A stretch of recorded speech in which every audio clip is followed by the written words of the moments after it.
All right, welcome back to the show, everybody. Hope y'all are having a good day so far.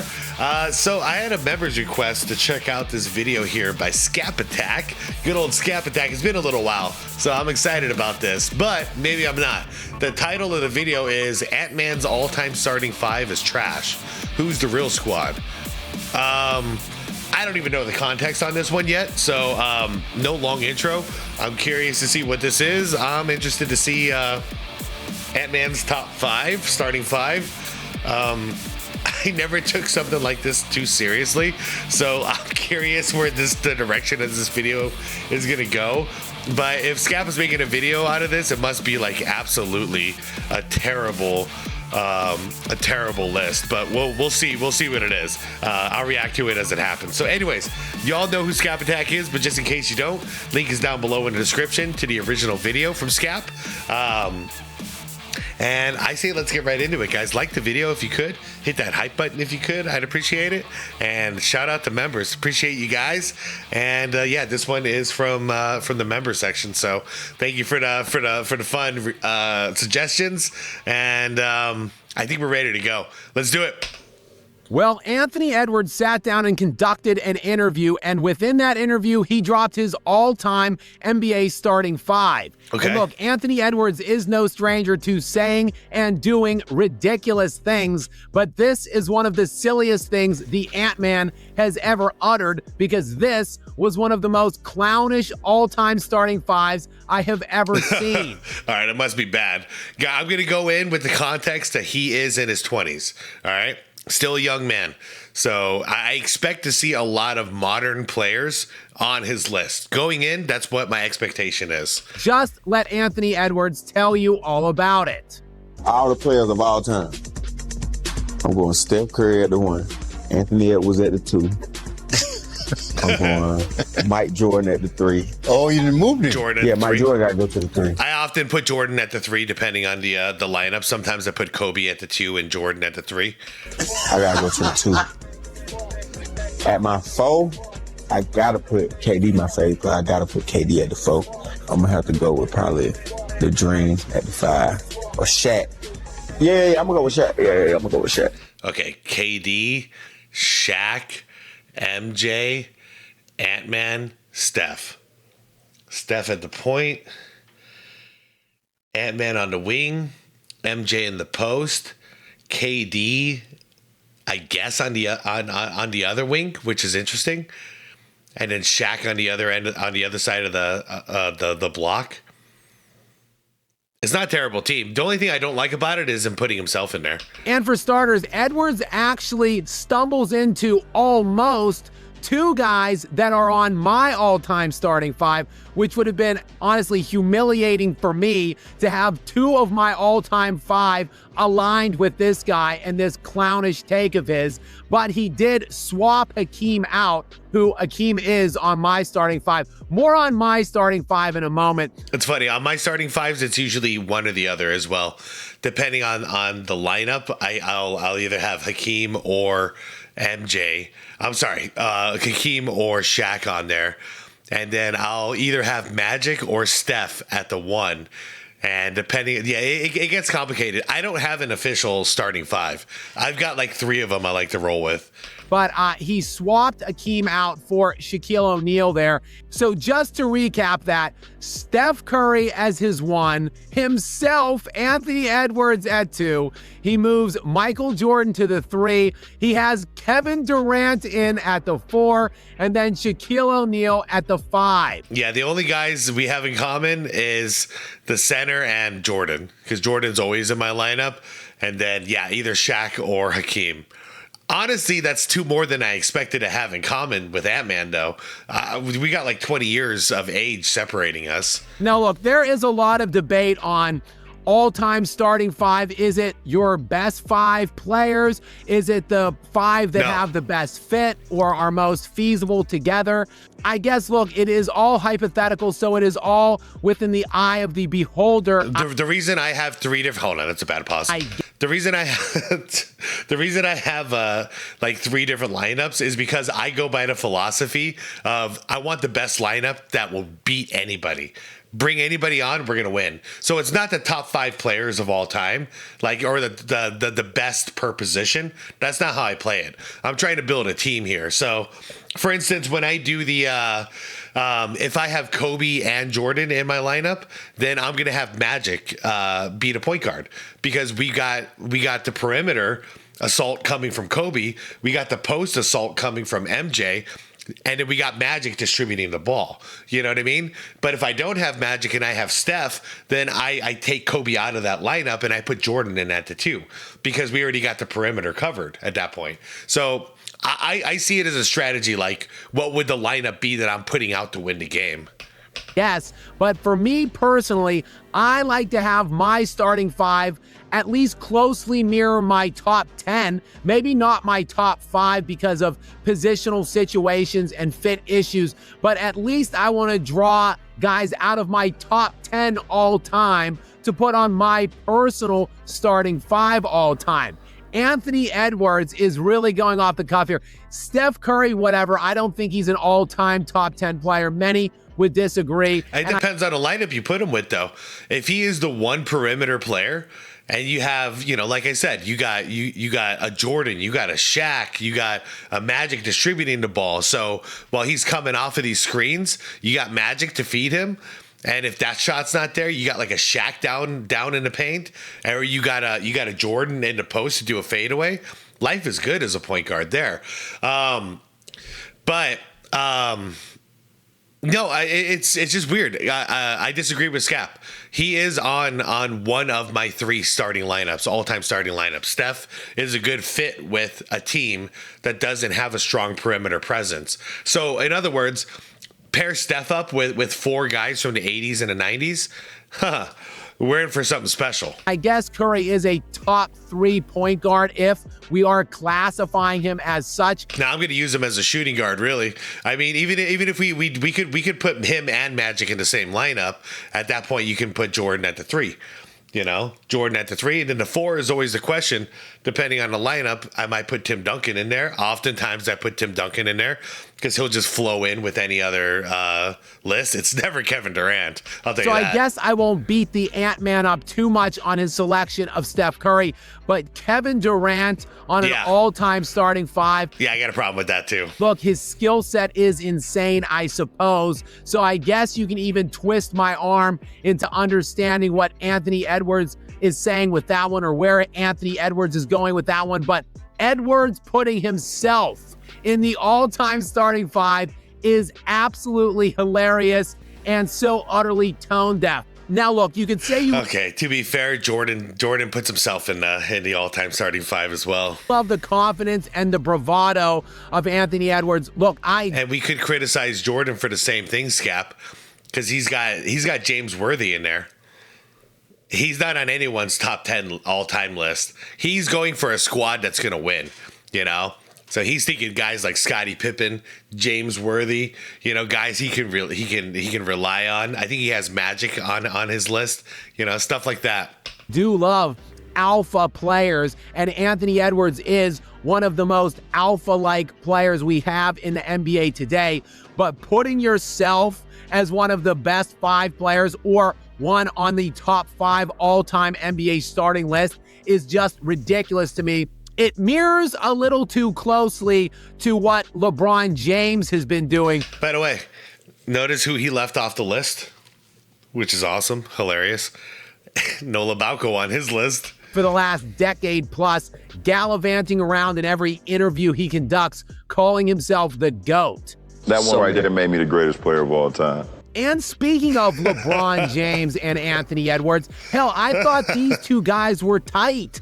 You know, he says that KD was his favorite player, which is why he put KD in his starting 5 all time. But I thought he and LeBron were very close as well. And no LeBron James on Anthony Edwards all-time starting 5. No, man, he'd have to play small forward. So shout out to Ant-Man for recognizing I'd rather have MJ at small forward than LeBron any day. That, to me, is a bit of a noteworthy snub that he not only has himself, but 2 other contemporaries of himself in Steph Curry and KD. Hell, 2 mainly contemporaries of LeBron James. Those 3 guys were the guys, essentially, that ran the NBA after Kobe Bryant, Tim Duncan, Kevin Garnett, all that guard left. It was those 3, Kevin Durant, LeBron James, and Steph Curry. And the Ant-Man has 2 of those 3 on his all-time starting 5, and not the bagless one, LeBron James. I honestly, you're right, Skap. I actually am surprised. The irony is whenever I think of a starting 5 all time, LeBron doesn't even come up in my mind. That's the funny part. So I didn't even think about it until we got to this point, and I'm like, oh yeah, he left him out too. But it is pretty funny, isn't it? Because you would think all 3 of those guys would be on his list. He grew up watching LeBron.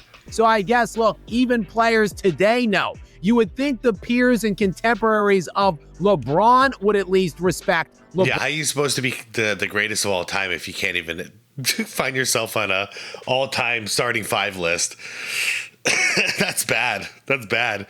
If you're really the greatest of all time, you find a place. There's a place for you on any team. LeBron, we know none of the other players that came before or played with young LeBron respect him at all. They all routinely pick Kobe Bryant over LeBron James, but you would think at least the young players that came up weaning on the legend of LeBron James like Anthony Edwards would at least think highly of this guy. But LeBron can't even crack Ant-Man's all-time starting 5. And basically the only thing that Edwards gets right in this entire list is Michael Jordan, which is the layup of all layups.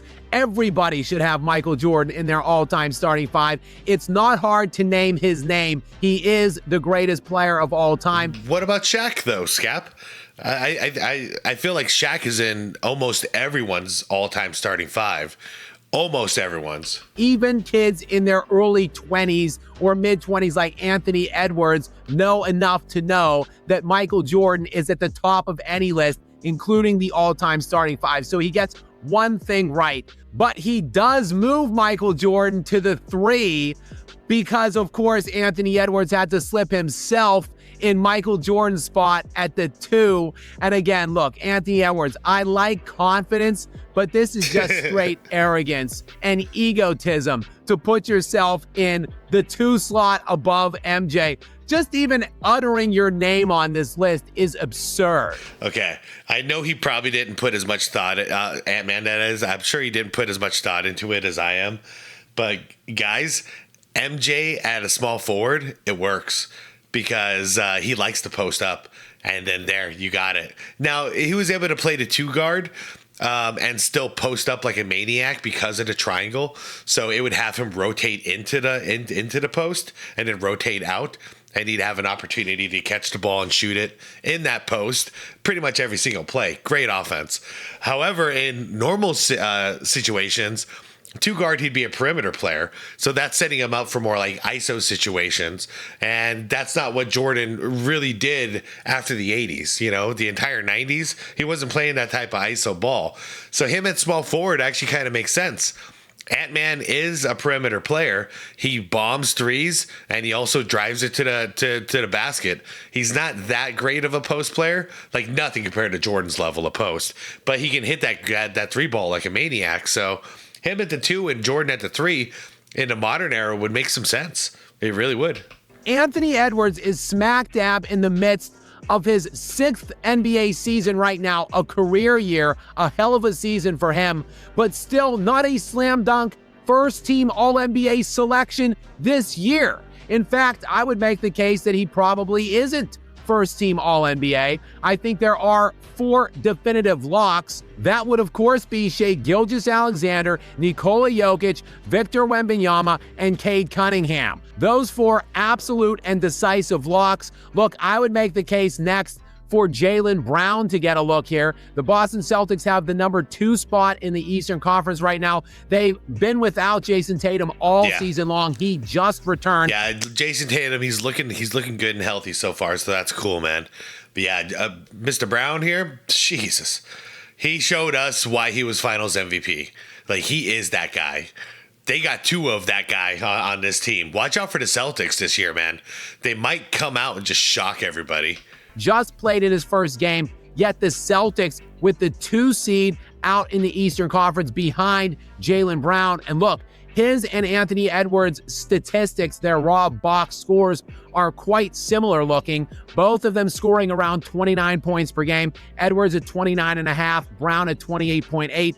But Brown, look, more rebounds, more assists than Anthony Edwards per game. And look, Jaylen Brown, a better on-ball defensive player. I'm okay using defense as a tiebreaker when 2 guys are essentially equivalent on the offensive side of the ball. And look, I didn't even mention Luka Doncic, speaking of defense, or no defense, I guess, with Luka Doncic, but this guy isn't equivalent to those other 2 guys on the offensive side of the ball. He is better, I think way better.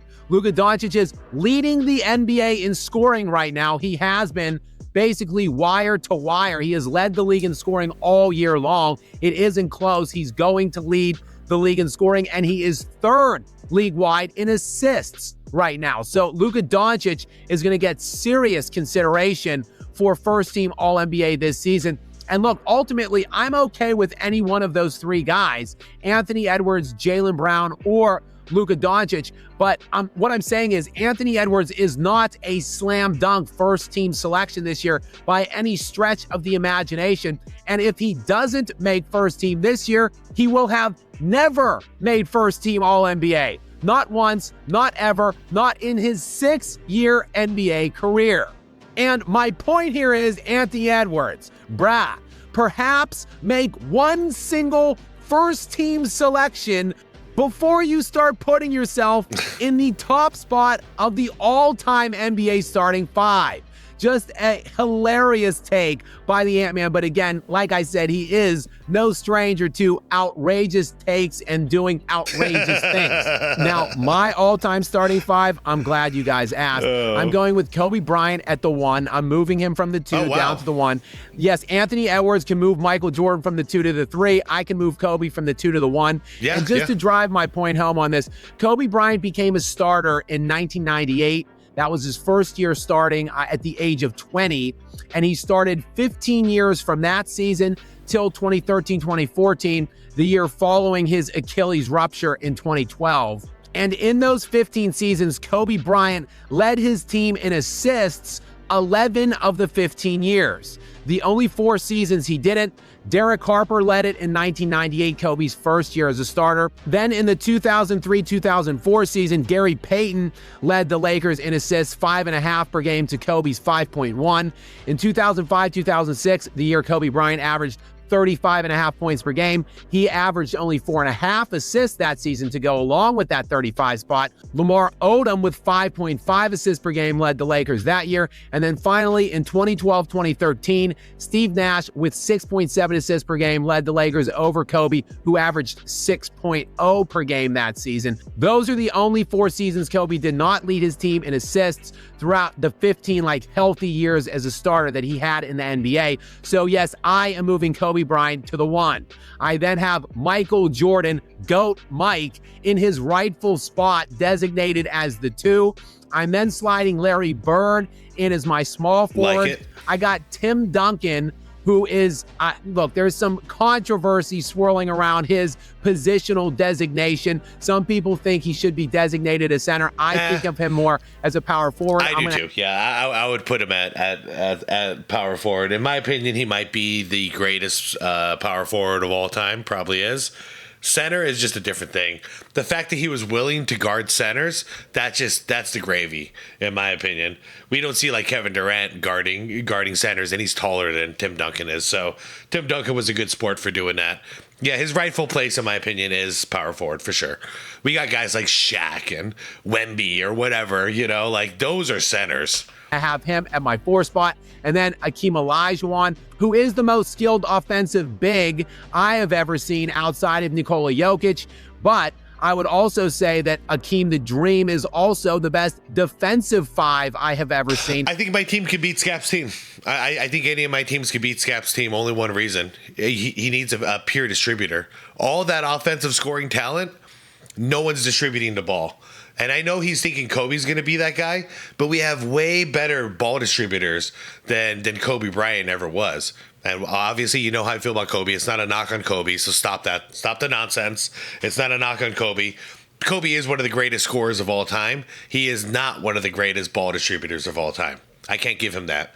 Not when we got a league, you know, we got a history of guys like Magic Johnson, John Stockton, Pistol Pete, Steve Nash, you know, like, what the hell? Who am I thinking of nowadays? Yeah, nowadays it's a little rough, but just off the top of my head, those three guys, like even Larry Bird's a better ball distributor than Kobe Bryant was. So there's better people to put at the point, but this is his own list. So Kobe's his favorite player. So I understand why Skap is figuring out a place to put him. I like what I do with Kobe and stick him at the 2 and put MJ at the 3 though. That way we can have a real ball distributor at the point. Because my baby Blues here never laid eye on Bill Russell, at least not in his actual playing time. I would say Bill Russell is the greatest defensive 5, but the best I've ever seen, Hakeem Olajuwon, and he's the second best offensive 5 I've ever seen behind. Yeah, I get that too. Yeah, that putting Bill Russell at the 4 would make a lot of sense. For me, it's hard as well because I watched Tim Duncan's whole career. I can't say the same thing about Bill Russell, so I can trust Tim Duncan. And like Bill Russell is just like I have to trust by hearsay. Okay, so he gets my starting 5 slot, and that is my all-time starting 5. Kobe, Jordan, Larry Bird, Duncan, and Hakeem Olajuwon. Not only are they my starting I forgot you got Bird. So you do have a distributor, but he's going to be playing off the ball the whole time. That's still going to be fun. 5 all time, but those guys are also. Somebody put it in a 2K sim and then send it to me, please. His lineup versus, let's say, Magic Johnson, Kobe Bryant, Michael Jordan, Tim Duncan, Shaquille O'Neal. Let's put that one of my lineups in against it. I'm curious who would win. It'll be a fun game. All in my top 10. In fact, 4 of those 5 are in my top 5, and Larry Bird is in my top 10. Mm-hmm. So I like I said, like to keep my all-time starting 5 close to my all-time top 10. And there would, of course, no doubt be some questions about, floor spacing, as if Kobe Bryant and Larry Bird and Michael Jordan, hell, throw him in there, wouldn't be able to knock down shots from the perimeter. Get out of here with that nonsense. You've got enough ball handling with Kobe out there. Larry Bird can do it all. He's like a utility knife. And you know what? You do bring up a good point, because with your lineup, the paint is going to be pretty crowded because Tim Duncan lives in the post, Jordan lives in the post, and Hakeem lives in the post. So we're going to have to force Jordan to be a perimeter player with your lineup. Him and Kobe are going to be out there on the wings. Not on the wings, but they're going to be, at the top. So we'll get more of ISO Jordan. Jordan feeding the ball into the post, hoping for a double team and get wide open shots. It's not Jordan's real game. That's not where he thrives, but he could thrive at this. I have 4 of the 5 best defensive players ever on that team, and Larry Bird, who in my estimation was an undervalued defender. Agreed. I think Larry Bird is one of the more underrated defenders there is, because people basically think Bird was lousy at defense. Not the case at all. Not at so all. In my estimation, I've got the defense that would shut down any of your starting 5s. I've got more than enough scoring, obviously, a lot of size, and an undervalued aspect of my all-time starting 5. I have maniacs on it. Michael Jordan, Kobe Bryant, and Larry Bird. 3 absolute psychopaths that would stop at nothing to win these games. That's true. So I would pit that 5 up against any 5 all time. But hell, I would love to hear some of yours in the comment section at this time. That's why I love this conversation, the all-time starting 5. There are no wrong answers in this. It's all just about your opinion and who you like.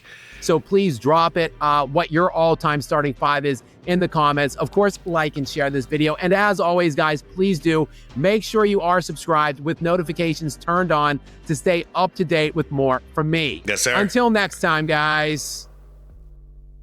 Good stuff, man. Good stuff. All right. I guess I don't have that much of a beef with Ant-Man's list. Yeah, I think it's a little premature to put yourself on the list. So I totally get that. Like maybe wait until you're like halfway through, you play 10 years or something, and then you could do it. But it is Anthony Edwards. This has him all written all over it. This is who he is, man. He is that confident.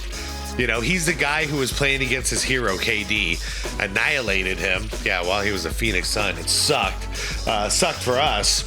Annihilated him, embarrassed him, and was basically doing the humping motion right at him, directed right at him.